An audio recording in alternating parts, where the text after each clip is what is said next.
মারুতি ও বাইকের সংঘর্ষ, দুর্ঘটনা, আহত অ্যাম্বুলেন্সের চালক।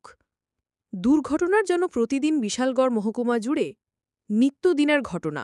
আবারও বুধবার দুপুরে বিশালগড় অগ্নি নির্বাপক দপ্তরে খবর আসে, বিশালগড় বাইপাস মসজিদ সংলগ্ন রাস্তায় একটি যান দুর্ঘটনা সংঘটিত।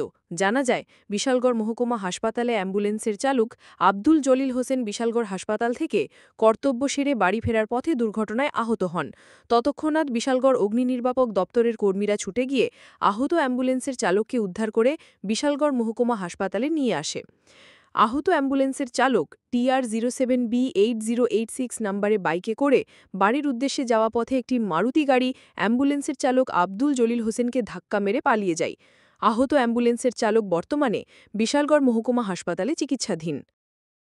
ঘটনা হয়েছে, আমরা বিশালগড় ফায়ার সার্ভিসে পলাইছে যে বাইপাস মসজিদের সামনে একটা অ্যাক্সিডেন্ট বেশি। অলরেডি আমি গাড়ি নিয়ে গেলাম, গিয়া দিয়ে এটা মারুতি এক বাইকের বাড়িতে ফেলাই গেছে।